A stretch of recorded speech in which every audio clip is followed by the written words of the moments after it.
From Formula One to rallying, most of the world championships enjoy at least passing familiarity among most racing fans. But here's one I'll bet you haven't heard of.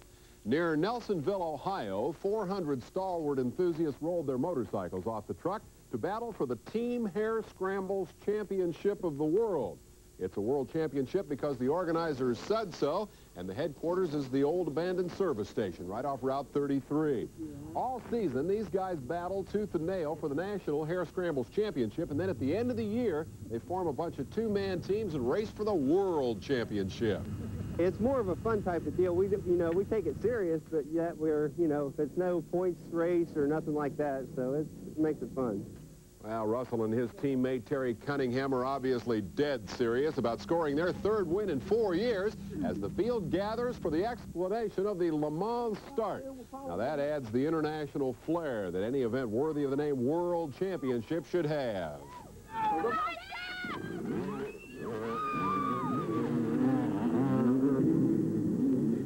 And what exactly is a Harescramble? Well, that's hare as in rabbits, which run fast through the woods. And running fast through the woods is the key to success in harescrambling, too.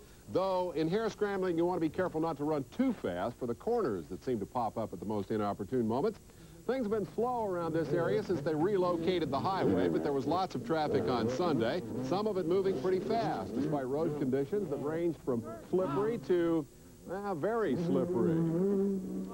And if one happens to skitter off the course, things are not much better. This guy was really disgusted with himself for missing the turn and doubly unhappy when he tried to get going again and discovered that his motorcycle wouldn't move, and he couldn't figure out why.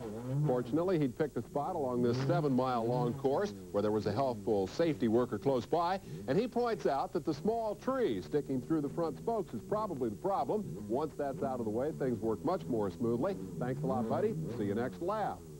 Though this was a 3-hour-long race over a long course, look how close things stayed. Here comes the leader, Scott Plessinger. Scott's down, and before he can get back up again, Jeff Russell dodges past, takes the lead, hot on his heels. Second place, Kevin Brown, who explains the strategy in this event. A race like this where we've got a two-man team, most of the guys will be running either 2 to 4 laps, switching partners, and for those 2 to 4 laps, it's a full tilt, no holds barred situation. Is just wide open.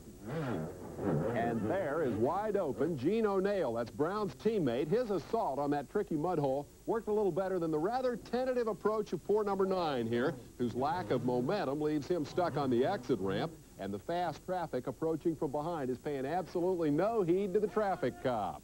Hang on a minute. Don't move. Yeah, right. Hang on. I'll show you. Hang on. I got a race to win. Now you've got a 2-bike bottleneck, so this guy figures, hey, I'm smart. I'll find an alternative route, and you immediately have a 3-bike bottleneck. Meanwhile, those who ride free out front have to be scored at the end of every lap. These lanes are designed to slow down the bikes so that the rider's score can be checked and he gets an encouraging pat on the back. But when there's traffic involved, then it's like the race to get the fastest lane at the toll booth. Oh, you're taking that one? Okay, I'll take this one over here, and I win because I get the pat on the back and you don't.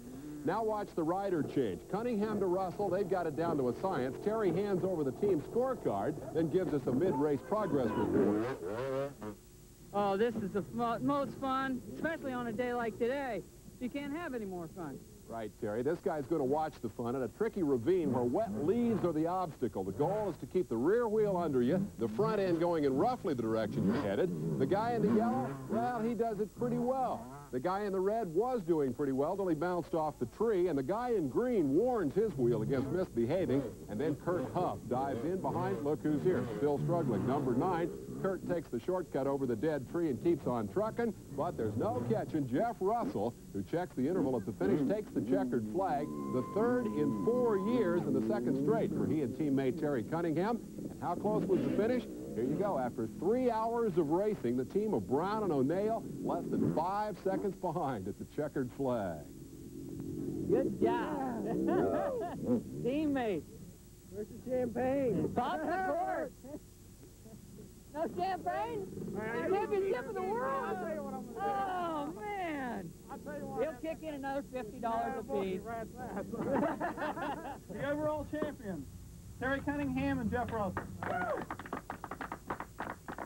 Winners just wouldn't give the race organizer, Drew Wolf, any slack about the lack of bubbly, and that led Wolf to make his vow for the future of this unique event. That's what it was. Champagne next year, I promise.